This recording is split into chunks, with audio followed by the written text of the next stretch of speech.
어저께 여러분들도 놀라고 저도 놀랐습니다. 물론 좀 낌새가 이상했어요. 무슨 얘기? 행정법원에 MBC 박문진 이사와 관련된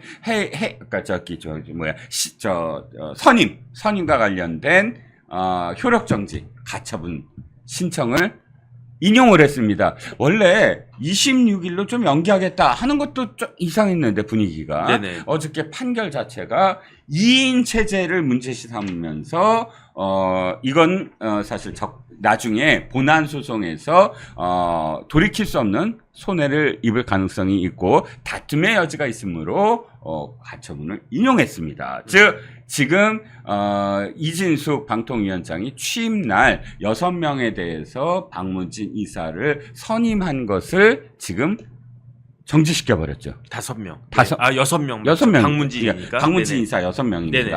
자, 이 6명이 그렇게 되니까 이게 어떻게 되냐면 8월 12일 날 임기가 맞춰진 사람들이 계속 박문진 이사가 되는 거예요. 네네. 이것도 사실 적법한지 참 의문입니다. 그거는 적법해요. 예. 왜 그러냐면 예. 박문진 법이 있거든요. 네. 박문진법 제가 찾아보니까 네네. 6조 2항에 있어요. 네. 6조 2항은 어떻게 규정되어 있냐면은 네. 임기가 끝난 임원은 후임자가 임명될 때까지 그 직무를 수행한다 이렇게 돼 있어요. 지금 갑자기 이 네네. 공백이 생기면 네네. 사실상 업무가 마비되므로 그렇죠. 그런 그러니까 어떤 지금 취지겠네요. 박문진 이사장이 네네. 옛날 한겨레 신문 편집국장하고 편집인 했던 권태선 권태선. 씨인데 예. 권태선 씨가 박문진 이사가 언제 됐느냐? 네. 2021년 8월 13일에 됐거든요. 네네. 그런데 박문진법에 따르면 이사의 임기는 3년이에요. 네. 그러니까 2024년 8월 12일까지가 임기였단 말이에요. 그렇죠. 근데 오늘 며칠입니까? 오늘 8월 26일인가? 네. 뭐 그렇잖아요. 네. 그러니까 임기가 이미 끝난 지가 2주가 지났는데 음. 그럼에도 불구하고 후임 이사장이 임명이 되지 않았다라고 보여졌기 때문에 네. 이진숙 그 위원장이 임명은 했지만 음. 그러니까 방통위에서 임명은 했지만 그게 하자가 있는 것처럼 생각이 된다라고 하면서 그 임명을 정지한 거 아니겠습니까? 네네. 임명에 대한 집행을 정지하게끔 된 게 어제 결정이었기 때문에 네. 그랬기 때문에 뭐 자동적으로 권태선 위원장이 지금까지도 후임 이사장이 선임될 때까지는 계속 이사장 역할을 할 수밖에 없다 이렇게 되는데 네. 이게 말이 안 되는 게 네. 그렇다라고 하면은 지금 야당에서는 민주당에서 네. 이거를 갖다가 그 방통위 상임위원을 이제 임명을 안 해버리면 네. 그러면은 권태선 씨는 임기가 끝났음에도 불구하고 죽을 때까지 계속 할 수 있다는 이야기거든요. 이게 말이 그게 되겠습니까? 말이 됩니까? 그런데 그럼 법상으로는 그렇게 되는 거네요. 그런 식으로 되는 거예요. 예. 그래가지고 이 결정이 왜 이런 결정인가 봤더니 네. 그 제가 이제 그 결정문은 못 봤지만은 그 신문에 나온 것들 쭉 봤더니 네. 방통위법의 입법 목적에 따를 때 네. 그 2명이서 의결한 것은 그 입법 목적에 저해될 우려가 있다. 네. 그게 무슨 의미냐면은 네. 방통위 상임위원은 5명으로 구성이 되어 있는데 그렇죠. 대통령이 2명, 여당이 1명, 야당이 2명 이렇게 5명이잖아요. 그렇습니다. 이렇게 한 방통위법의 입법 목적은 네. 이러한 상임위원회 구성에 정치적 다양성을 반영해야 된다. 이게 입법 목적인데 네. 지금 2명밖에 없으니까 그러니까 방통위는 일하지 말라 이 이야기거든요. 네네. 그런데 법을 해석하는 그 원칙이 몇 가지가 있는데 네네. 제일 기본적인 게 물리적인 해석이거든요. 네. 그냥 있는 그대로 법 규정을 갖다가 해석을 해야 되는 거고 네네. 그런데 물리적 해석 가지고 법을 잘못 만들었든지 뭐 그래가지고 아리까리한 경우에는 한 목적적으로 해석해야 된다. 뭐 그런 뭐 그다음에 연역을 봐서 연역적으로 해석해야 된다. 이런 법의 해석 방식이 있어요. 네. 그런데 한 목적적 해석 방식이라고 하는 건 그야말로 입법 목적이 뭔지를 봐가지고 해석해야 된다라는 그런 의미인데 네. 그런데 그거는 물리적 목적이 말 그대로 이게 무슨 뜻인지가 아리까리하고 애매할 때 한 목적적으로 하고 이 입법 목적을 찾아야 된단 말이에요. 네네. 그런데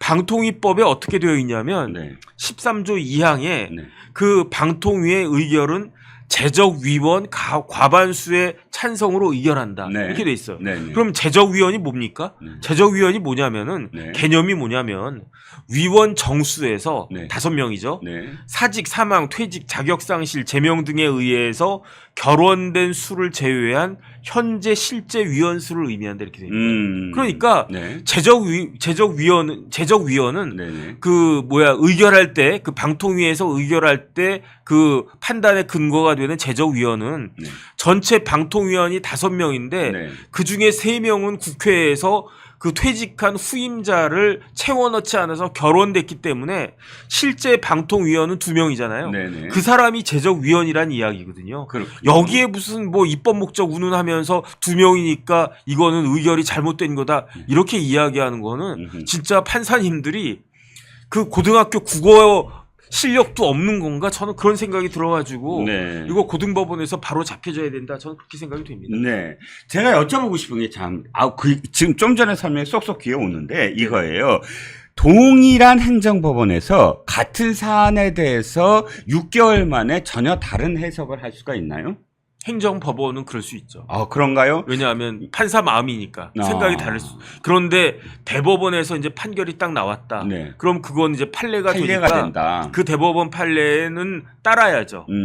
뭐 아무리 내가 뭐 뛰어나고 나 천재야 막 스스로 판사가 그래도 네. 그래도 그렇게 저 천재면 나중에 대법관 돼가지고 판결 마음대로 만들어라. 하지만 지금은 대법원 판결에 따라라 이렇게 되는 거니까. 그렇군요. 네네. 제가 문제시 삼는 건 바로 이겁니다.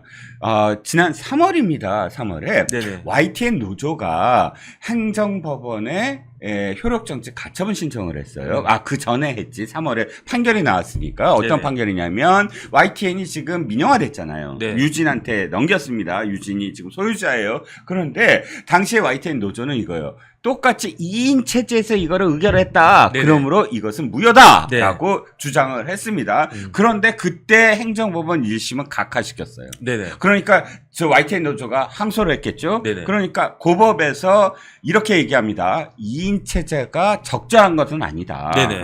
하지만 그럼에도 불구하고 2인 체제에서 의결을 했다고 해서 이것을 무효화시킬 수 없다. 네. 유효하다라고 결정을 내렸습니다. 네. 근데 같은 사안이잖아요. 의결을 한 건 같은 사안이잖아요. 네네. 2인 체제가 의결을 했다라는 건. 네. 그렇다면 이게 MBC든 무슨 YTN이든 어쨌든 방통위의 위원장과 위원이 어쨌든 2명이고 이 2명이 의결을 한 사안이므로 유효하다라는 것과 이쪽은 아니다라는 쪽이 지금 상충된다라는 거죠. 네네.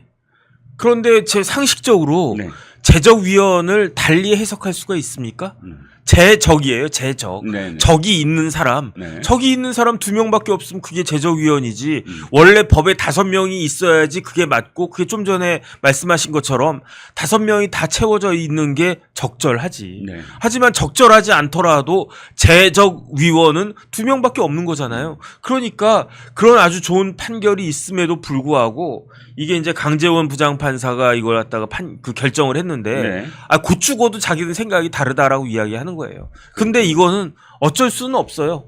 뭐 아무리 아니야 저 강 부장 그거 아니고 제적위원이 무슨 뜻인지 잘 생각을 해봐. 그래도 강 부장이 아니야 나는 그냥 입법 목적 생각할래. 그러면서 빠득빠득 우기면 어쩔 수가 없는 게 현실인데 이런 부분들은 고등법원에서 이제 수정돼야 된다, 정정돼야 된다. 그런데 안타까운 건 뭐냐면 네.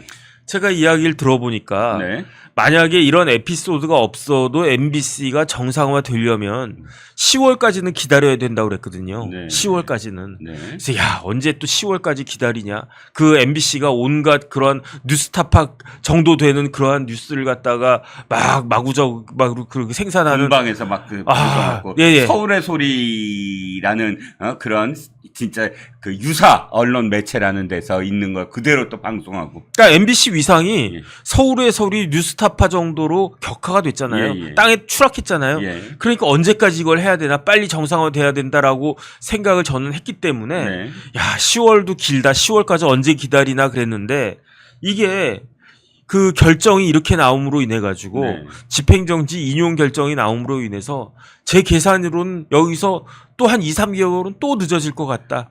아니 고법이 이거 갖고 또 한 2, 3개월 걸려요? 제가 봤을 가처분 때 신청과 그 정도 관련된? 걸릴 거예요. 하세월이군요. 하세월. 정말 우라통이 터집니다.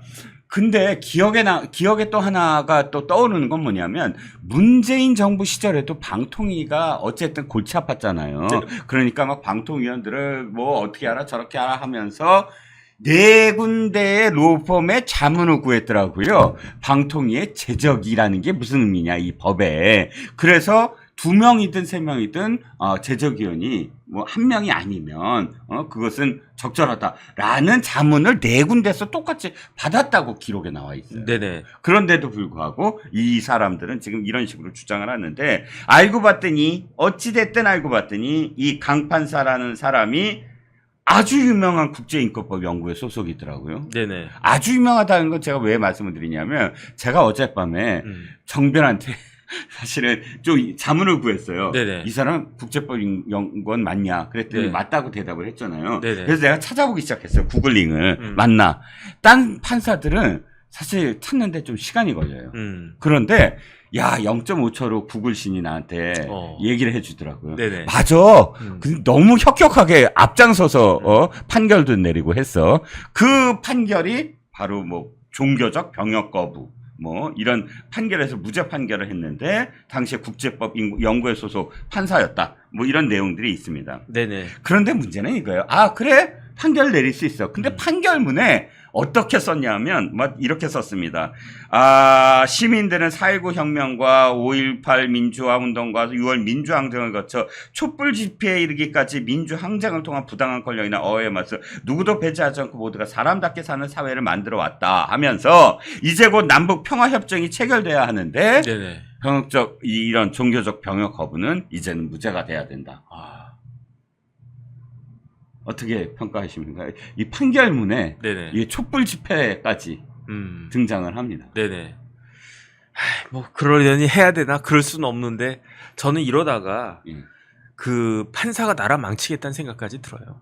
지금 판사들이 자신의 권한을 이런 식으로 남용하거나 또는 아주 비겁하게 회피함으로 인해 가지고 대한민국이 지금 얼마나 혼란스러워졌습니까? 그러니까 우리나라 판사님들 3,000명 있는데 대부분의 90% 이상의 판사님들은 진짜 그 누구보다도 성실하게 재판하고 일하고 있는데 이런 몇몇 판사들이 이상한 판결함으로 인해 가지고 나라의 국기가 흔들리고 있는 것이 아닌가, 참으로 안타깝다는 생각이 듭니다. 그렇죠. 다시 한번 또 떠오릅니다. 인권법 연구회와 그다음에 우리법 연구회, 이렇게 법원 내에 완전히 무슨 파벌처럼 좌파에 경도된 어떤 판사들끼리 모임을 가져서, 제가 다시 이게 상기가 됩니다. 인권법 연구원 판사의 73명 중에 18명이 요직을 진출했다라는 기사.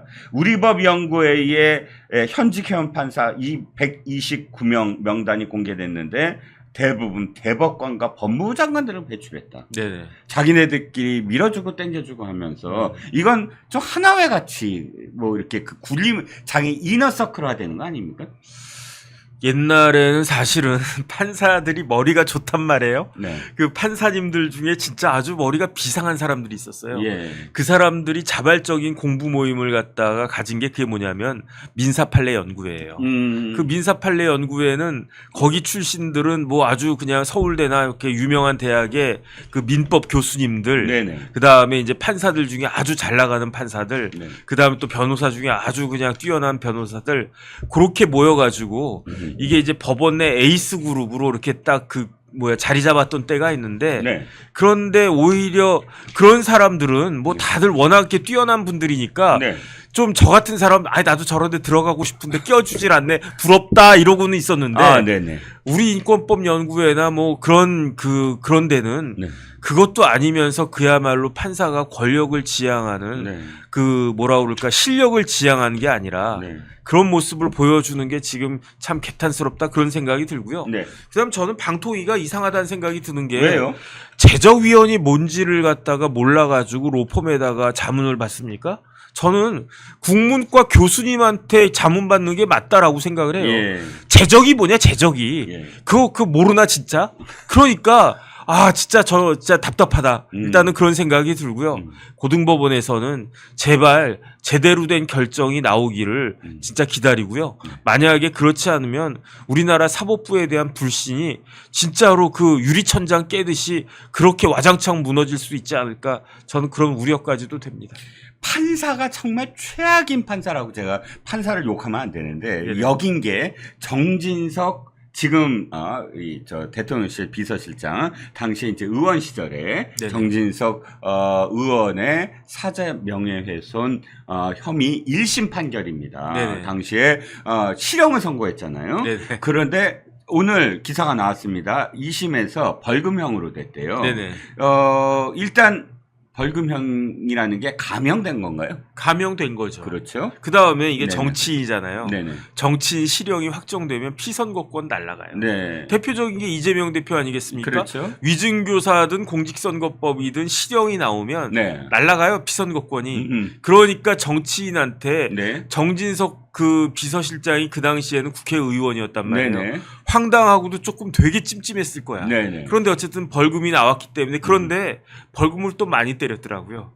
1,200만 원. 와, 그거 너무 세다. 아니, 500만 원 구형했어요? 검찰이. 검찰이 500만 원 구형했었나요? 예. 그러니까 참 좀 이상하다 그런 생각이 들고 네네. 아예 뭐 어쨌든 그때 그 박판사인가 누구였던가 기억이 나는데 그렇죠. 박병곤입니다. 이름도 기억이 납니다. 그런데 어쨌든 법정 구속 안 시킨 게 다행이다. 저는 그 생각. 아니, 박병곤 판사가 어떤 사람이냐면 고등학교 때 SNS에 고등학교 때 글을 써갖고 네네. 내가 영통의 가장 나이 어린 정의당 당원이다라고 네네. 하면서 나의 반 아이들에게 레드 바이러스를 심어줘야 되겠다. 뭐 치기 어렸다고 칩시다. 네네. 그 다음에 가장 극악한 게 뭐냐면 이겁니다. 이재명 대표가 떨어졌을 때, 떨어졌을 때 막 한숨을 쉬면서 SNS에 통탄의 글을 올려요. 네네. 판사가 네. 이런 사람이 지금 정진석 당시 비대위원장. 국민의힘 비대위원장한테 묵과할 수 없다라고 네네. 하면서 그때 실형을 언도를 한 거거든요. 네네. 이런 정치적 편향성을 갖고 있는 사람이라면 그거를 아예 SNS에 대놓고 이게 어떻게 알겠습니까? 판결 나온 다음에 기자들이 다 찾아봤는데 그런 SNS 글을 올렸던 사람이에요. 네네. 버젓이 그때까지도 살아있다고 합니다. 그러면 사실 이 사법부가 이렇게 정치적으로 편향된 어느 쪽으로든 상관없어요. 사람을 계속 판사로서 임명할 수가 있나요? 일단 판사님들은 10년에 한 번씩 재임용 이제 그 테스트를 갖다가 받는데 네네.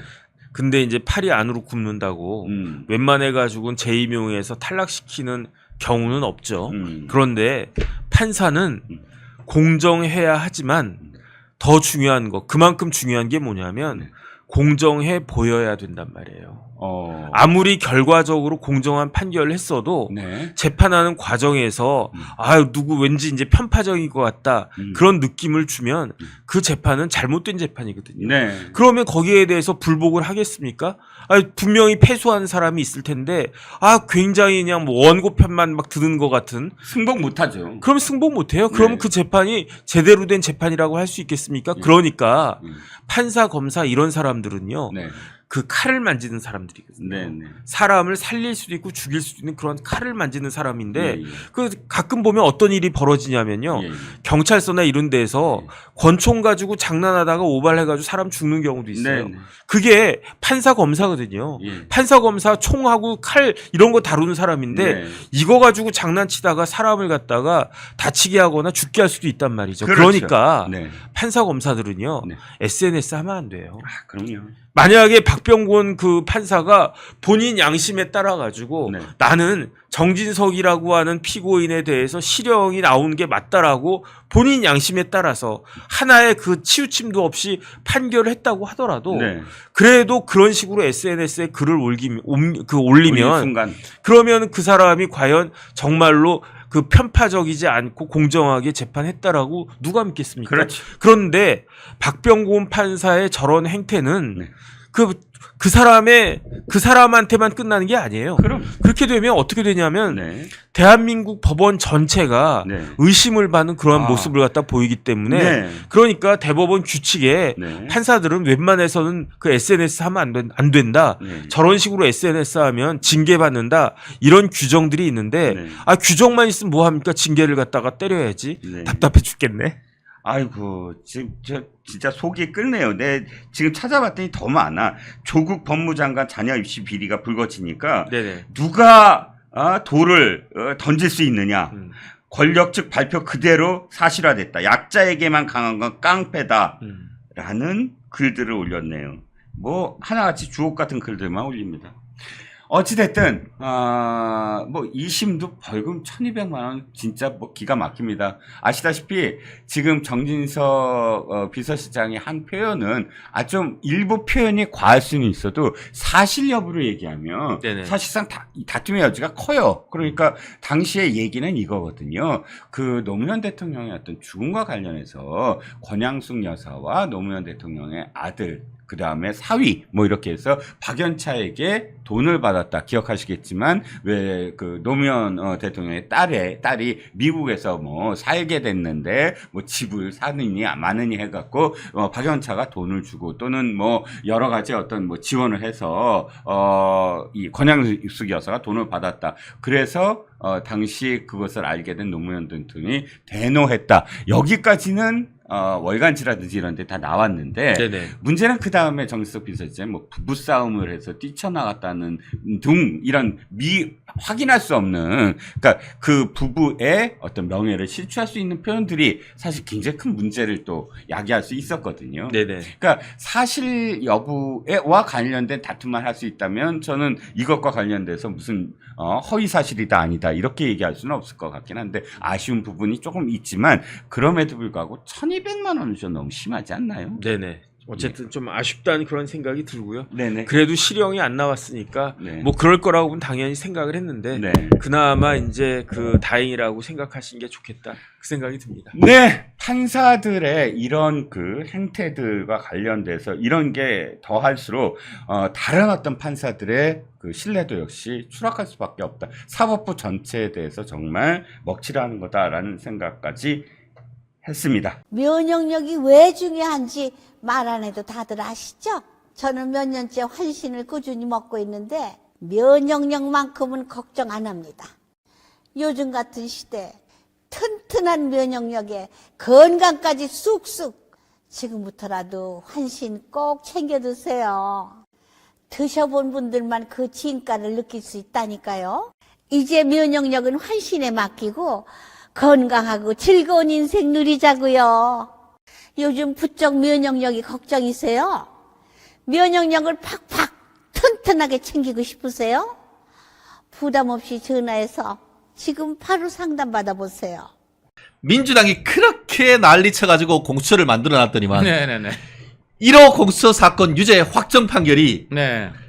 좌파 교육감 네. 조희연 애보로 보낸 것. 그렇죠, 그렇죠. 야, 네. 이거 진짜 보면서 사필 귀정이다라는 생각이 있는데 그렇죠. 조희연 네. 삼선 서울시 교육감이 됐는데 네. 죄명이 국가공무원법 위반, 네. 직권남용 권리행사 방해죄라고 하는데 그렇죠. 죄명이 뭔지 잠깐 좀 설명해 주시겠어요? 구체적인 죄는 이제 그거죠. 쉽게 말하면은 정교조 해직교사 어허. 4명인데 이분들이 모두 선거법 위반이라든가 본인 이런- 선거를 도와줬던 바로 사람이라고요, 그중에 한 그건 또? 분은 그중에 한 분은 바로 과거 자기 교육감 선거를 때 단일화할 때 그러니까. 했던 사람이거든요. 네. 선거 보훈이라고밖에 할 수 없는 아. 이렇게 그런 그저 뭐냐 상황에서 예. 이 5명을 부하 간부들이 안 됩니다라고 네. 만류를 하는데도 그냥 다 고용을 시켜준 거예요. 야 해. 네. 그냥 고용을 시켜준 거예요. 네.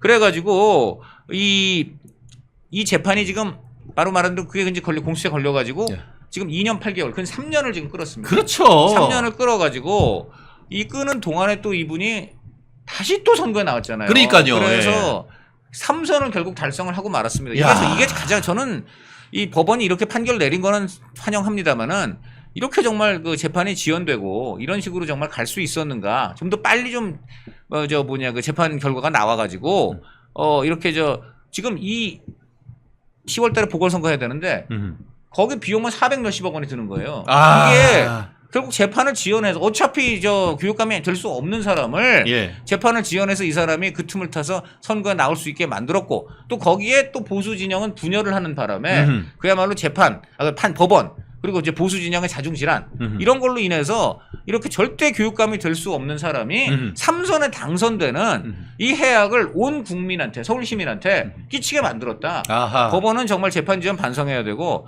보수 진영은 오로지 사익에 눈이 멀어 그 서로 싸우다가 범죄자한테 누구보다도 지금 애들 교육에 가장 높은 도덕성이 요구되는 교육감. 예. 근데 이거 지금 뭡니까? 이 교육감이라는 사람이 교육에 지금 가장 해로운 사람이 된 거 아닙니까? 이게 그렇죠. 말이 되는 겁니까 이게? 야, 가장 비교육적인 인간들이 그렇죠. 교육감을 했다는 그렇죠. 거잖아. 지금까지 예. 역대 지금 서울시 교육감 한 4명이 전부 다 사법 처리됐습니다. 그러니까요. 그중 한 분 선고 유예됐지만 사법 처리된 점은 맞고 전부 비위, 대부분 예. 선거법 비위. 그리고 또 특히 이 민주당 계열 분들은 단일화. 지금 조희연 이분도 단일화 이제 의혹이 있는 거고 예. 단일화로 인해서 그 봐주기 해갖고 보원 해갖고 예. 이제 하고 그다음 대표적으로 좀 그 전에 그 누굽니까 광노현. 예, 광노현도 그 사람 2억 원이나 지금 2억 원 줬다는- 주고, 예, 돈 주고 단일화했다는 그런 거 혐의가 아닙니까? 인정돼가지고 지금 했는데 이분이 또 나온다는 얘기가 있어요. 그러니까 이번에 세상에 10년이 지나가지고 그게, 복권이 됐대. 그게 엊그제일 같은데 그게 벌써 10년 됐나 하는 생각이 드는데 아직 아니 예, 그런데 맞아요. 예. 이게 정말 그 진보 진영 이름 진보 진영이라는 말 자체가 말도 안 되는 진보가 거지만 무슨 그건 이제 얼어 죽을 진보예요. 그러니까 예. 약간 좌파 진영이라고 일단 예, 말씀을 예. 드리면 이 좌파 진영이 양심이 있다면은 이 지금 조희연 교육감이 딴 것도 아니고 바로 그렇게 그 단일화 대가 보훈 지금 그 취업 혐의로 지금 여러 가지 혐의가 있지만 그 중에 그런 것도 있는 거 아니겠습니까? 네네, 그렇게 그렇습니다. 날아간 자리에 또 다시 그 보훈을 그 단일화를 그렇게 거래를 하고 예, 그런 예. 혐의가 지금 인정돼서 그 교육감 자리가 날아간 사람을 다시 한번 거기에 이제 공천이 된다면은 이거는 좌파가 정말 그 뭐라 그럴까요? 이제 그 문 닫아야죠. 그렇죠. 네. 그렇습니다. 지금 그러고 지금 말씀하신 것처럼 지연된 정의는 정의가 아니라고 하는데 네. 2021년 5월에 재판에 넘겼습니다. 네. 그런데 지금 3년 3개월 동안 사법부는 지금 뭐 한 겁니까 지금? 그것 때문에 우선 당장 눈에 보이는 피해가 발생했잖아요. 교육감 지금 교육행정 2년 만에 예, 예. 당장 이제 이게 흐름이 끊기게 됐고 예. 두 번째 430억인가요? 하여간 몇백억에 지금 선거 비용이 들어갑니다. 그러니까요. 이거 전부 우리 혈세예요. 우리 판사님들 저 솔직히 이거는요. 이거 월급에서 까라고 저는 하고 싶어요. 그렇습니다. 이게 지금 왜 이렇게 됐어요? 예. 지금 어차피 이렇게 누가 봐도 지금 유죄가 확실한데 이렇게 지연을 시키고 이게 지연이지 이게 뭡니까? 네, 예, 그렇습니다. 네. 결국 그것 때문에 지금 재판이 늦어져 가지고 지금 3선을 하게 됐고 네. 또 지금 해서 재보궐선거 7주 뒤에 또 하게 됐단 말이에요. 네, 그동안 네, 들어가는 비용이 도대체 얼마입니까? 그렇죠. 결국 지난 어떻게 보면 좌경화된 사법부가 이런 식으로 재판을 지연한 거 아니냐는 비판이 바다에 싼 거 아닙니까? 그럼요. 네. 옛날에 지금 누구예요? 우리 저기 위안부 할머니들 해서 그렇죠. 돈 뒤에 빼먹었던 네. 이런 인간들 거의 4년 국회의원 다 하고 지금 그 직전에 지금 끝나는 이런 재판 지연 정말 그 사법부가 반성해야 되는 거 아닙니까? 제가 전에 들었는데 아마 조국 그때 누구죠? 이재명 그 대표 왜 옛날에 그 테러 한 분 있잖아요. 아. 이제 올 초에. 예. 이분 벌써 3심이 확정된 걸로 들었던데. 그러니까 예. 그거는 지금 몇 달 됐어요? 9개월 만에 3심까지 확정된 거 아닌가요? 야. 이재명 대표 그한테 이렇게 그 테러를 가한 그분은 3심이 이렇게 빨리 확정이 되는데 네. 왜 이재명이니 조국이니 심지어 조희연이니 이런 사람들 재판은 왜 이렇게 3심까지 가는데 3심이 뭡니까? 지금 1심 하나 지금 하기가 어려우니. 그러니까요. 네. 결국 그러고 지금 직권남용 권리행사 방해죄에 지금 집행유예를 선언했는데 네. 이게 그 조희연이가 네. 아직도 나는 당당하다. 네. 나는 뭐 정당한 일을 했다라고 하면서 네. 참. 반성 하나 하지 않고 이거 네. 완전히 저기 누구야?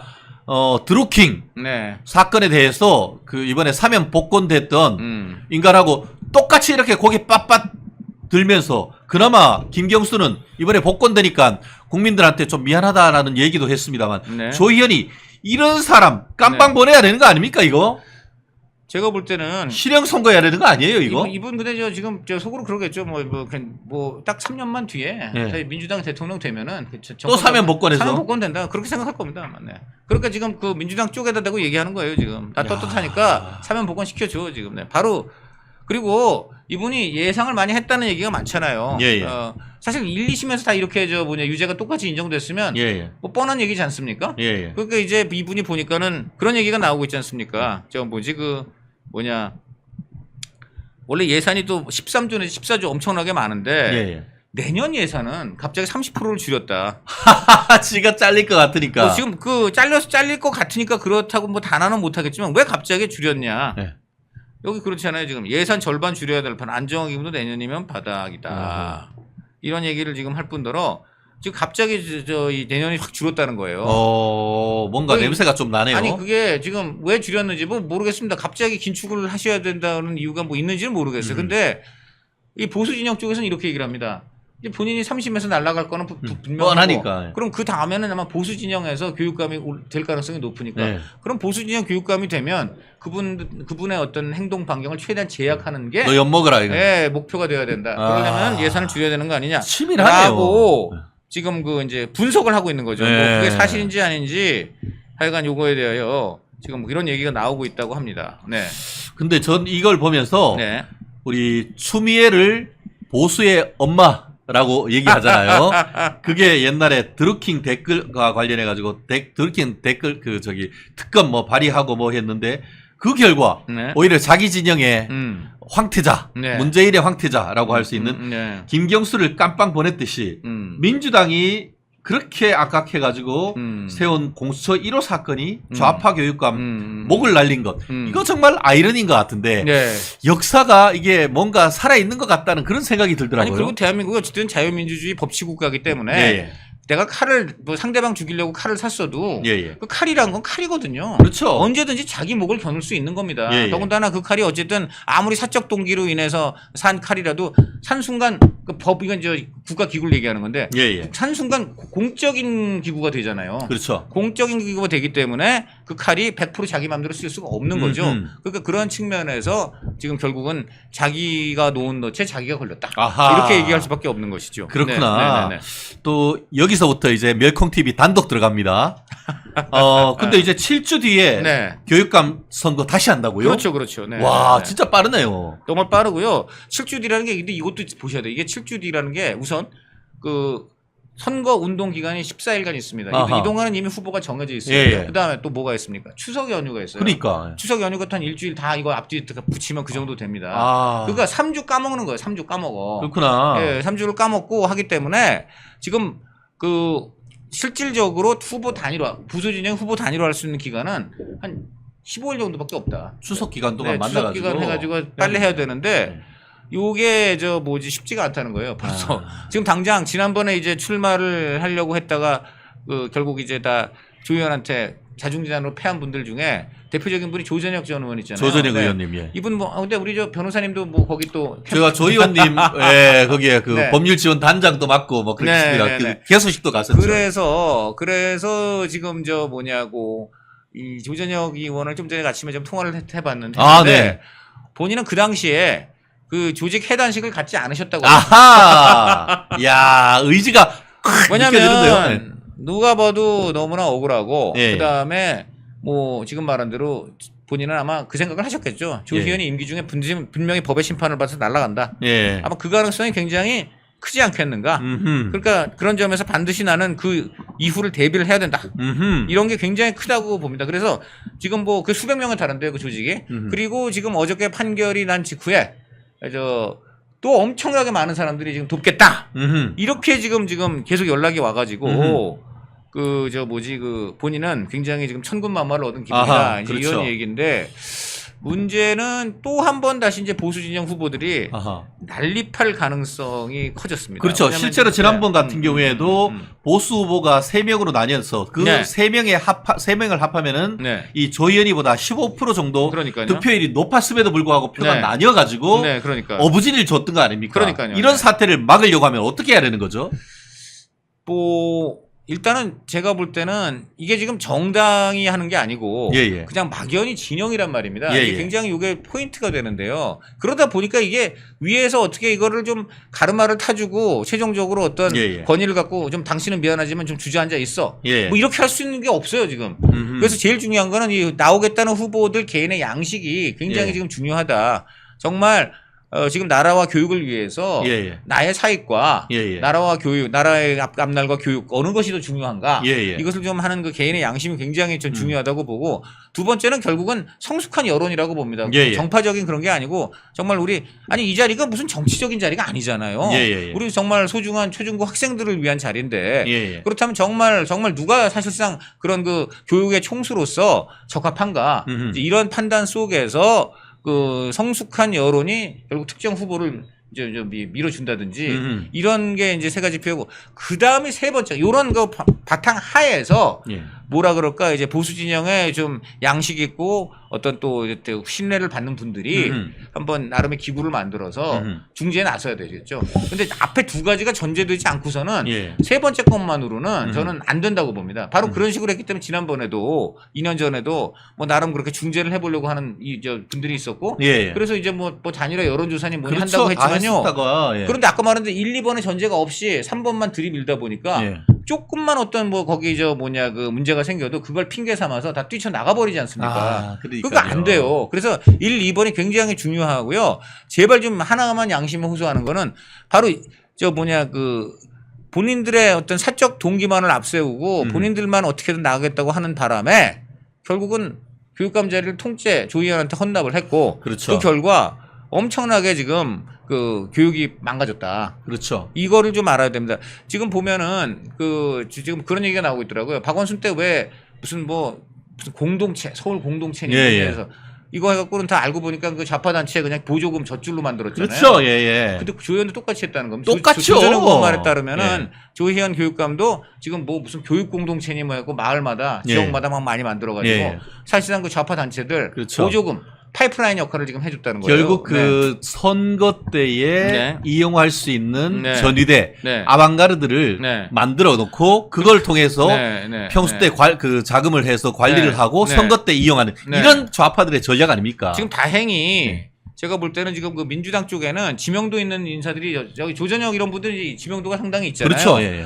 그런데 다행히 지금 민주당 쪽은 이번에는 지명도 있는 인사들이 좀 어려울 가능성이 출마가 어려울 가능성이 있다고 합니다. 좌파 쪽에서는. 왜냐하면은 지금 사실은 가장 좀 그동안 부각이 됐던 사람은 유은혜 전 교육부 총리입니다. 왜냐하면 교육부 총리 했잖아요. 그렇죠. 예. 그리고 그랬는데 이분이 나오려다가 이번 총선에 나오려고 그 인재근 지었고 거기서 공천 신청을 했어요. 그런데 거기 이제 결국은 이재명 친명이 됐는데 그렇죠. 그 이분이 그 이제 민평련 김근태 계기 때문에 이제 김근태 부인 이제 인재근 의원 그 지역구 인재근은 밀었는데 그렇죠. 뭐 인재근이 민다고 되겠습니까? 그래서 뭐 그냥 이재명 그 대표 이제 친명으로 딱 됐지만은 문제는 이거죠. 그걸 공천을 신청하려면 당연히 당원이 돼야 되기 때문에 그렇죠. 그 당적을 다시 이제 복구를 했단 말이에요. 그 지금 당적을 복구한 다음에 1년 동안은 교육감 선거 나올 수가 없습니다. 아하. 그래서 총선 낙천되고 그게 이제 교육감 선거마저 출마 기회가 박탈되는 이러한 그 하여간 이중의 법적인 그래서 이번에 우리 전 부총리는 이재명 대표가 아마 여러모로 원망스러울 겁니다. 또 뭐 개인적으로도 가정사가 조금 어려운 점도 있고 해서 실제로 나오기가 어렵다라는 그런 언론 보도도 있더라고요. 그런 얘기도 있죠. 좀 전에 저도 그 조전혁 전 의원, 조전혁 형님이 그 페이스북에 이런 얘기를 썼네요. 광노현에 이어 조희연도 불법 행위로 교육감직을 상실했다. 서울의 학생, 학부모 그리고 시민의 수치이자 불행입니다. 이번 보궐선거를 통해 서울 교육을 정상화할 수 있는 적임자가 선출되기를 기대합니다. 이렇게 그렇습니다. 어떤 애둘러서 어쨌든 이런 말씀을 썼네요.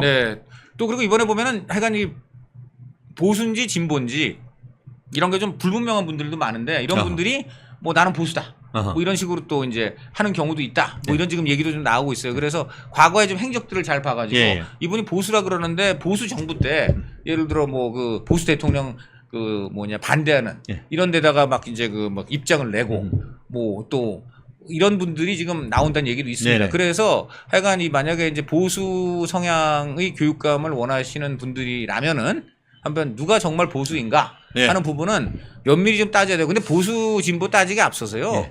기본적으로 우리 애들 교육에 최소한 교육을 더 잘 시키라는 것도 주문 안 하겠습니다.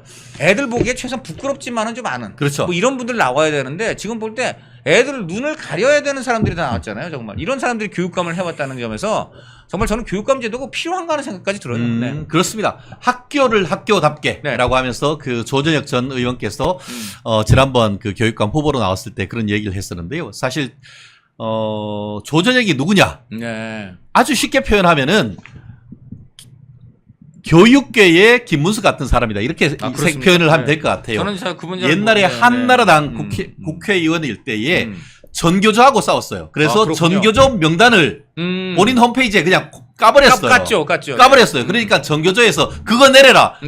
아니 그렇게 자기들이 금과 옥조로 생각하는 자기 조직 내가 정교조에 있다는 건 쥐들이 그렇게 자랑스러워해야 될 거 아닙니까? 그런데 그렇죠. 네. 정교조에 가입했다는 게 공개되는 것이 자기들한테 불리하다라고 하면서 그거 내려라라고 해서 소송을 했고 그렇죠. 근데 끝까지 안 내렸어요. 네. 근데 법원에서 정교조 편을 들어줬어. 네네네. 판결을 내리고 그거 하루 안 내리면 하루에 100만 원씩 돈 내라고 그러는데 네. 끝까지 안 내려가지고 그렇죠. 수억 원을 내야 되는 이행강제금이 있어서 네. 그렇게 되니까 정교조 측에서 조저적 의원의 월급 계좌를 압류해서 네.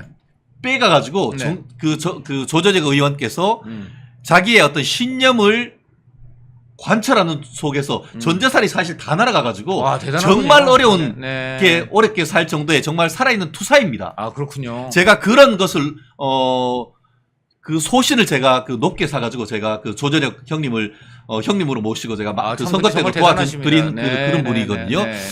현재에서도 뭐 어제도 얘기했습니다만 역사 전쟁, 네. 이념 전쟁을 해야 될 그런 상황 속에서 투사적인 이미지가 강하기 때문에 저는 네, 개인적으로 네, 네. 조전혁 그 선배를 강력하게 좀 추천을 하고 있는데요. 그야말로 전교조하고 싸우다가 전 재산을 그렇게 날려. 그럼요. 아직도 아마 그것 때문에 힘들어하실 거예요. 아, 그렇습니까? 네. 네. 이런 게 지금 분명히 그때는 많이 언론지상을 장식했습니다. 아, 그럼요. 예. 많은 국민들이 지금 까먹고 잘 있는 모르고 그런 계시죠. 상황이죠. 예, 예, 네. 예. 그러니까 지금 이렇게 그 이념화된 그 왼쪽으로 지나치게 경도된 학교를 네. 다시 끌어와서 정상화할 수 있는 사람 누굴지 뭐 우리 멸콩 TV 시청자 여러분 제가 누구 저의 개인적인 소신을 얘기했을 뿐인 것이지 네. 여러분 후보들을 보시고 지지할 수 있는 분들은 지지해 주시고 적극적으로 투표해 주셔야 됩니다. 제가 이번에 보면은 그 하여간 지금 교육감 제도가 썩을 대로 썩어가지고 예, 예. 이게 지금 교육감이 아니고 완전히 무슨 정치 조직 그리고 예. 지금 다 후보 단일화 해갖고는 매순위 또 그다음에 이후에 보훈 취업인이 이런 것까지 갈 때까지 가지 않습니까? 예, 예. 저는 정말 이제 교육감 직선제 해야 되나? 예, 예. 그리고 직선제 할 때마다 지금 저렇게 정말 교육을 위한 게 아니라 교육을 반교육, 예? 애들 완전히 그냥 망치는 사람들이 저렇게 됐다는 것은 이 직선제 이거 좀 폐지해야 된다고 저는 솔직히 좀 생각을 해요. 그리고 저 이 그 국민 혈세도 혈세고 정말 이 지금 서울에 2008년 이후 4명의 교육감이 전부 사법 처리가 됐습니다. 아, 맞아요. 다 불명예 퇴진한 그중에 불명예 퇴진한 분이 지금 3명이나 되고요. 아. 지방까지 합치면 11명이나 된다고 한다는 헐. 겁니다. 아니 어떻게 딴 자리도 아니고 애들 교육해야 되는 자리에 이럴 수가 있습니까? 또 두 번째, 지금 이 초중고 교육교부금 여기는 돈이 넘쳐나서 여러분 뭐 기억나시죠? 무슨 뭐 세상에 그 뭐 1인당 교육 공무원들한테 뭐 태블릿을 준다느니. 아. 그 다음에 또 지금 제가 말이죠 용산고등학교 이 앞으로 좀 지난 일이 많은데 집안 때문에 거기에 진짜 야 정말 무슨 서울운동장급의 네. 무지막지하게 큰 지금 서울시 교육청 청사가 올라가고 있습니다. 와. 너무너무 넓고요. 엄청나요. 와. 저 그거 한강이 보이겠네요. 그것도. 정말 제가 보니까 이제 뭐 층수가 얼마인지 모르겠는데 네. 엄청나게 넓습니다. 그게 지금 막 그냥 계속 파고 있어요. 서울시 교육청이 그렇게 큰 청사가 필요한지 저는 이해가 할 수가 없어요. 그러니까요. 네. 사실 그렇잖아요. 네. 결국은 제가 사실 제 민증 까겠습니다. 제가 71년생 돼지입니다. 네. 대한민국 건국 이래 제 동기들이 110만 명이 넘을 정도로 가장 많은 인원들인데 근데 지금 1년에 몇 명 나오죠? 30만 명, 40만 명도 안 났습니다. 아이고, 4분의 1 토막 학생들이 나네. 4분의 1 토막이 됐는데 예산은 10년, 20년 전 예산하고 똑같단 말이에요. 네. 그러니까 남는 돈 건물 짓고 올리고 삐까번쩍하게 그럼요. 한강뷰 지금 그 서울교육청 짓고 있는 거 아닙니까 이거? 그럼요. 나 너무너무 넓어갖고요. 도대체 근데 서울시 교육청에 어떤 사람들이 얼마나 근무하길래 저렇게 많이 저렇게 큰 걸 짓나. 저는 이렇게 좀 생각이 되고 그리고 지금 이제 우리나라가 앞으로 점점점 그 대학에서 그 첨단 과학 그 어떤 지금 그런 뉴스가 많지 않습니까? 예, 지금 예. 대학은 아시다시피 정치적인 이유로 등록금 동결이 된 지가 이제 10몇 년이 됐잖아요. 예, 예. 이렇게 되니까 교수 월급도 하나도 안 오르고 그다음 두 번째 교수 월급이야 두 번째고 제일 중요한 거는 이제 그 연구비인데 예, 예. 연구비 이런 게 얼마나 없습니까? 그렇습니다. 이쪽으로 돌려야 돼요. 이제는. 맞습니다. 네네. 이쪽으로 좀 돌려갖고 해야 되는데 그것도 절대 또 안 해준다 그러죠. 예, 그러면 너네 돈 넘치는 거 어떻게 하냐 했더니 야 우리 이렇게 지금 청사도 지어야 되고 이따위로 지금 그러니까요. 예산, 정작 써야 될 때는 안 하고 미래를 위해서 투자 안 하고 지들 시설 위해서 아니 투자하고 이게 있어요. 나쁘게 말하면은 제3세계 독재자들이 국민은 굶어 죽는데 네. 자기는 호화 궁전 짓는 거고 네. 뭐가 다릅니까? 똑같죠. 그러니까 그거나 다름없어요. 용산 고등학교에서 짓는다는 것은 제가 봤을 때 용산 고등학교가 아니고 용산 고등학교 옆에 옆에예요, 옆에. 옆에 이제 부지 용산 고등학교라는 건 그 그렇죠. 그 옆에. 지점이 어딘지 알려드리려고 예. 얘기한 얘기. 그 옆에 된다고 하면 한강뷰 보이는 거 아닙니까? 그러니까 거기에 높게 짓는 데는 보이겠죠. 예, 예. 높게 짓는 데는 보이겠죠. 와, 네. 지들은 한강뷰, 영구 한강뷰, 와, 진짜 지으면서, 네. 그거 지금 김정은이가, 네. 진짜 국민들은 쇠골 빠지게, 해가지고 지금 굶어 죽도록 고난의 행군을 하는데, 지는 마이바 별장, 네. 마이바하 지금 하고, 또 그리고 어디에요? 동해에, 호화요트. 호화요트 50m짜리, 네. 수영장 있는 호화요트 짓는 거하고, 네. 무슨 차이가 있어요, 그 지금. 그러니까 그렇죠. 네, 정말 그렇다고 봅니다. 네. 와, 진짜 충격이네요, 이거. 네, 저는 그 총사를 볼 때마다요. 야, 어떻게 저렇게 큰 저게 아니 거기에 무슨 뭐가 도대체 그 공무원들이 저렇게 많이 근무를 하는 해서 와. 저러고 하지 모르죠. 뭐 이제 거기 뭐 각종 뭐 교육을 위한 걸 짓겠다는데 거기까지 요즘 디지털 시대 그런 데 가서 뭘 얼마나 하겠다는 할지 거예요, 진짜. 그렇죠. 저는 정말 나중에 한번 좀 그 시간 있으면 누가 거기 가실 분 있으면 가서 보십시오 한번. 이야, 진짜 정말 짜증나네. 네. 아, 요즘 말로 빡칩니다. 네. 빡칩니다. 그러려고 하면 이제 우파 교육감 단일화를 통해서 반드시 당선돼야 되는 건 아니겠습니까? 좀 이제 정말 바꿔야죠. 이렇게 그 전에도 광노현이라는 사람이었고 또 조희연이라는 사람이었고 이런 사람들이 하고 이런 사람들 보니까 다 뒤에 지금 가장 반교육적 방식으로 그렇죠. 당선돼 가지고 결국 임기도 못 채우고 망신당하고 지금 쫓겨났는데 또다시 이렇게 반교육적인 사람들이 되면 절대 안 되는 거죠. 네. 이제는 정말 뭐 누구라고 제가 특정할 수는 없고 이제 조건을 말씀드린다면은 저는 근데 많이도 안 바래요. 그냥 애들 보기에 부끄럽지 않은 정도만이라도 되셨으면 좋겠어요. 이제. 아하. 예. 야, 그렇습니다. 사실 뭐 광노현이 하고 지금 조희연. 조희연이 같은 경우에는 혁신 교육이라고 하면서 혁신학교를 했습니다.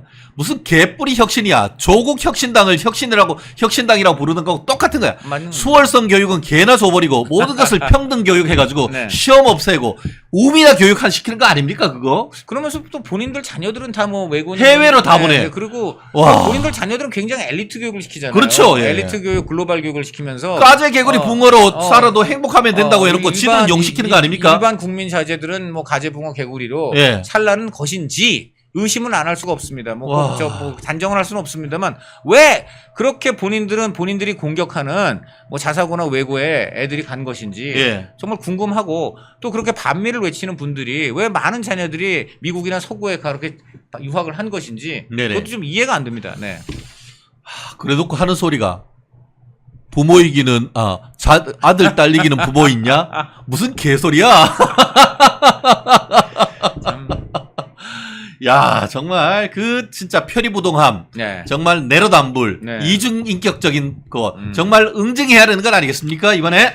그래서 이번에 제일 중요한 게 근데 이제 이게 이런 문제가 있습니다. 이번에 보면은 이렇게 교육감이라는 걸 사람들이 그 관심이 사실 좀 없어요. 예, 이제 예. 그렇지 않습니까? 그리고 또 그다음에 이제 그 교육자로서 정말 자질이 있는가 이거는 사실은 또 좀 교육에 관심이 있는 분이 아니고서는 네. 그 평가하기가 참 어렵습니다. 그렇기 때문에 저는 좀 보수 진영에서는 정말 제대로 된 사람을 단일화해서 내야 된다. 단일화할 때 포인트는 아까 말한 대로 그런 자질, 또 기본적인 어떤 인성 이런 것들을 가지고 좀 정말 그 사심 없이 단일화를 꼭 좀 해서 우리 국민들이 편하게 선택할 수 있게 좀 그렇게 부탁을 드립니다. 안 그러면요, 우리 국민들이 생활 바빠 죽겠는데 뭐 국회의원 뽑는 것도 힘든데 이 교육감이라는 전문적인 교육 영역에 있는 이런 분들 자질 평가가 굉장히 어렵잖아요. 네, 그렇습니다. 부탁드립니다. 네.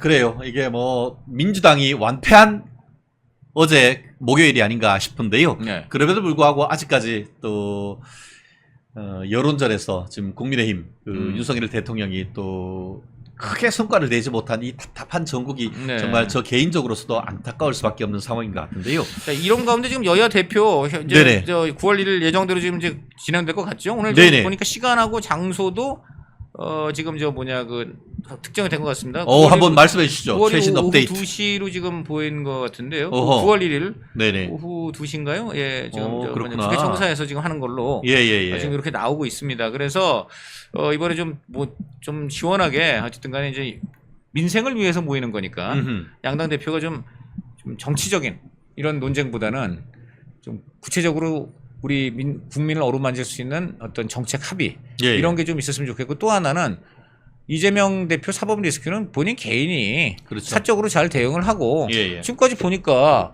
좀 전에 말한 대로 굉장히 수임료가 많이 들어가는 거로 보일 수밖에 없는데 네네. 그럼에도 불구하고 잘 감당하고 있는 것 같으니까 개인적으로 잘 감당하도록 하시고 예. 당하고 국회는 제발 이제 좀 예. 그 사법 리스크 그거 방어한답시고 방탄이니 뭐 말도 안 되는 무리한 탄핵이니 말고 오로지 민생하고 정책 갖고 승부하고 아니 이재명 대표도 저 민생하고 정책 자신 있다면서요. 먹사니즘 하겠다면서요. 그러니까 먹사니즘 가지고 한번 우리 한동훈 대표하고 세게 붙어봤으면 네. 해요. 그래서 그 본인들 보니까 이제 본인 저 야당 쪽에서는 25만 원 이제 지원금 갖고 아하. 세게 한번 해보겠다는 거고 또 그다음에 이제 의정 갈등 관련해서 네. 한동훈 대표한테 숟가락 하나 얹었죠. 아, 그렇죠. 뭐에 합리적인 대안인 것 같다 해서. 네. 그런데 우리 한동훈 대표는 요 부분 의정 갈등 요 부분은 요거는 용산이 하는 거기 때문에 예, 정책과 관련된 거기 여야라 때문에. 국회에서 할 일이 아니다 해서 지금 빠져나가고 있는데 요거를 지금 민주당에서 오늘도 지금 계속 그 얘기하고 있어요. 그렇죠. 이 의정 갈등은 피한다고 피할 수 있는 문제가 아니다. 이걸 얘기 안 한다는 건 있을 수 없다. 계속 지금 이러고 있습니다. 요 부분이 그래서 굉장히 좀 포인트가 될 것 같아요. 아하. 어떤 형태로든 이재명 대표 꺼낼 겁니다. 아하. 이런 부분에 대해서 한동훈 대표가 어떻게 이걸 받아치거나 아하. 또 아니면은 다시 외곽을 때려가지고는 네. 다른 방식으로 공격할 것인가 네. 굉장히 하나의 관전 포인트가 될 것 같고요. 그리고 또 하나는 한동훈 대표 쪽의 역곡인데 금투세가 나올 겁니다. 아하, 금투세는 그렇죠. 반대로 또 이제 민주당 안에서 친명하고 비명이 또 싸우는 그런 상황이거든요. 그래서 금투세는 아마 또 이재명 대표가 수세에 몰릴 거예요. 그래서 양쪽이 저는 이번에 한번 이 금투세하고 의정 갈등 요 두 개가 정책 민생 이슈이기 때문에 한번 두 대표의 실력 누가 더 이런 민생 이슈, 정책 이슈에서 제대로 아젠다를 끌고 또 상대방으로부터 자신을 방어할 수 있는가? 한번 굉장히 재미있게 볼 수 있는 그런 좀 관전 포인트가 될 것 같습니다. 그렇습니다. 사실 TV에 생중계를 했다고 하면은 국민이 알 권리도 충족하고 정말 누가 대권 갈 수 있는 역량을 갖춘지 충분히 볼 수 있을 텐데 이재명이가 빤스런 했지 않습니까? 빤스런. 근데 이른바 코로나 빤스런 하는 동안 한동훈 대표하고 토론 배틀하면서 특별 훈련 좀 했을까요? 저도 좀 가장 큰 이해가 안 되는 게 이원석 검찰총장만 해도 네. 코로나 걸렸었어요. 예. 코로나 걸렸지만은 마스크 쓰고 질문했습니다. 그럼요, 질문 다 하지. 제가 이걸요, 딴 사람도 아니고 우리나라의 코로나 하면은 최고의 책임자가 누굽니까? 질병청장 아닙니까? 그렇죠. 예. 지영민 질병청장한테 이재명이 안 했어요. 예. 일반적으로 물어봤어요. 예. 청장님 최근에 이제 지금 시중에 창궐하고 있는 이 코로나는 어떻게 봐야 됩니까? 그랬더니 이제 이거는요 과거에 이제 큰 문제가 났던 그 코로나하고는 다르고 이거는 한 며칠 앓으면 되는 이제 그러한 이제 질병으로 격화가 됐다. 어허. 그래서 특별히 격리라든가 뭐 이런 거 조치는 하지 않고 있고 본인이 그냥 안정을 취하고 그다음에 중요한 거는 의사한테 가가지고 처방 받으면 어허. 지금 100만 원 가까운 우리 치료제를 국가가 지금 지원해줘요? 지원을 해가지고 5만 원짜리로 만들었어요. 와. 오브리게로. 그래서 이 5만 원짜리 약을 의사 처방을 받아서 네. 이제 복용을 하고 한 며칠 네. 좀 이렇게 좀 하면은 낫는다 이거예요. 그리고 그 며칠 하는 동안에도 격리할 필요 없어요. 그리고 또 어떤 의미에서는 자기가 일이 급하다 싶으면 가서 이원석 총장처럼 일하면 돼요. 일하면 돼. 그런데 굳이 병원에 입원까지 했다. 입원할 수도 있겠죠. 뭐 그걸 탓하지는 않겠습니다만. 근데 입원했어요? 입원했다는 거 아닙니까? 입원했잖아요. 병원에 입원. 그거 모르셨어요? 그건 몰랐어요. 병원에 입원했다는 거 아닙니까? 지금 어떤 얘기를 하고 있냐면 이재명 대표가 또 그걸 다시 활용해가지고 지금 뭐 어제 윤석열 대통령은 뭐 의료 현장 문제 없다 그러지만은 문제 있더라. 내가 병원에 있어 보면서 피부로 느꼈다. 또 그걸 다시 활용하고 있더라고. 아니 많은 국민들은 병원에 입원조차 못한다고 하는데 네. 그분은 입원, 네. 대장동 그분은 어떻게 그렇게 입원도 그리고 잘하시나? 이번에 또 재미있는 게 인천 계양에 있는 병원에 입원했다고 한 걸 보니까 지난번에 그 부산 헬기 파동이 아하. 크긴 큰 거 아니냐라는 그렇네. 얘기도 나오고 있습니다. 그렇네. 여러 가지로 보면은 참 이재명 대표 그 행보가 재밌어요. 이렇게 아. 보면은 모든 행보 하나하나가 다 보면은 나름의 뭐가 좀 의미가 있어. 그러니까 네, 네, 네, 참 네. 그래. 네. 좀 약삭 빠르다고 해야 되나요? 뭐 하여간 참 지금 코로나 터져준 시점도 그날 보면은 사실 껄끄러운 게 두 개나 있었잖아요. 그렇지, 재판 하기 전날. 그다음 재판 전날이고요. 그다음에 또 문재인 만나러 가는 문재인 날 만나러 있어요. 가기도 근데 문재인 만나서 기분 좋은 얘기 들을 게 하나도 없었거든요. 문재인이 뭐라 그랬어요? 네 혁신 회의 거 너무 나간다. 너무 거칠다라고 이재명 부하인 박찬대 그렇죠. 원내대표가 사전 예방했을 예. 때 그 얘기 했다는 거 아니에요? 그렇죠. 예. 그러니 이재명 대표 가면은 그 얘기 나올 거 아닙니까? 예, 직접 대놓고 얘기할 그 거예요. 얘기가 뭐냐면 한마디로 혁신회의 갖고서 이제 다 지방의회 공천권 다 갖겠다는 거 알겠는데 막 그래도 뭐 열이면 한 8 먹고 둘은 줘야 될 거 아니냐. 그렇죠, 어떻게 예. 열을 다 먹겠다는 거냐. 뭐 이 얘기하는 거 그거거든요. 많이 먹었다, 아이가. 네, 많이 먹었다 아이가. 예. 이 얘기 나오니까 이런 예. 거가 뭐 좋을 리가 없죠. 그러니까 거기 출입 기자들이 그랬다는 거 아니에요. 뭐 코로나가 걸렸으니까 이제 당연히 믿겠는데 예. 다만 타이밍은 참 좋다. 예. 타이밍은 참 절묘하게 당연히 자연적으로 걸렸겠지만 예. 어떻게 정치적으로 보면 타이밍이 참 좋아 보인다라는 걸 출입 기자들이 우스갯소리를 했다고 해요. 네. 그렇죠. 네. 3콤보 때린 거 아닙니까? 딱 해가지고 문재인이 만나러 가야 되는데 칭병 해가지고 칭병이라고 이제 단언할 수는 없겠죠. 그러니까 네. 병이 있었으면 병을 아. 이유로 하는 거니까 칭병은 맞죠. 그런 의미에서는 예, 예. 병이 이유가 되는. 네, 그래서 첫 번째는 문재인이 안 만나서 좋고 네. 두 번째는 그 다음 날 재판 안 가서 좋고 그리고 그 다음 날 지난주 일요일 오후 3시 한동훈 안 만나서 좋고 네. 야 3콤보 1타 3패 아닙니까? 거듭 그거? 말씀드리지만 이재명 대표가 그런 걸 노려서 병을 만들었다 이런 얘기는 절대 아닙니다. 예, 병에 예. 그냥 걸렸는데 병에 걸린 결과 그런 세 가지 어떻게 보면 이재명 대표 입장에서 좋게 해석될 일들이 이어지게 됐다 이런 예. 말씀이죠. 네. 네. 그렇습니다. 네. 아 진짜 아니 어떻게 그런 것들은 그렇게 기가 막히게 쓰냐. 네. 근데 이번에도 밝혀졌잖아요. 우리 제명이 없어도 민주당은 잘 돌아가죠. 아니 그 동시에 이것도 있어요.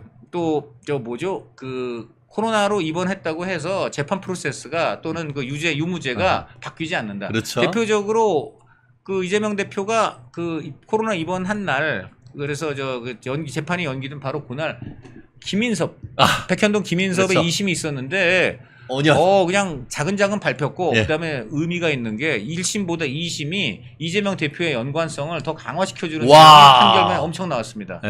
그래서 1심에서 뭐 이재명 대표 이름 언급이 뭐 20번인가 30번인데 여기는 70번 우와. 나왔다는 얘기가 있고요. 바꿔 더블로네요. 그다음에 이제 김인섭이라는 사람이 정진상 그리고 정진상만이 아니라 결국은 이재명 대표 그렇죠. 하고도 연관이 돼 있는 이런 부분. 지금 이 김인섭은 지금까지는 나는 정진상하고 주로 했다라는 그렇죠. 것인데 그 판결문을 뜯어보면 정진상 뒤에는 이재명이 있구나라고 짐작할 수 있는 네. 그러한 논리들이 있어요. 예. 그래서 그런 점에서 그런 얘기도 있습니다. 만약 그날 이재명 대표 코로나 안 걸리고 아하. 본인 그 공직선거법 갔는데 그 직전에 김인섭 판결이 나왔기 때문에 표정이 어땠을까?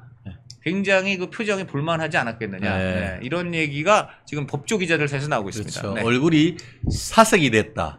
사색이 그리고 됐을 수 있다. 예, 네, 그렇죠. 되었을 네. 수도 있고 네, 네. 못 씹은 얼굴이 됐을 수도 있겠죠. 그럴 수가 가능성이 네. 있다고. 그 직전에 그게 이제 결론이 나는 거기 때문에. 병원에서 그랬을까요? 그건 알 수 없죠. 저희는 거듭 말씀드리지만은 코로나가 어떻게든 걸린 건 불행한 일이고. 네네. 그래서 하여간 뭐 어쨌든 간에 이제 쾌유가 됐다고 해서 다시 나온다니까 그건 다행이라고 그렇죠? 봅니다. 네. 쾌유해서 또 이제 법의 네. 판단을 받아야죠. 그러죠. 법 판단도 받고 또 한동훈하고 배틀해서 정책 대결에서는 뭐 물론 잘해서 뭐 민주당의 논리가 관철되는 거 그거에 또 뭐 국민 전체적으로 본다면은 정말 정책 대결에서 논리로 좋은 정책으로 승리한다면 그걸 누가 어느 국민이 반대하겠습니까? 네. 그렇습니다.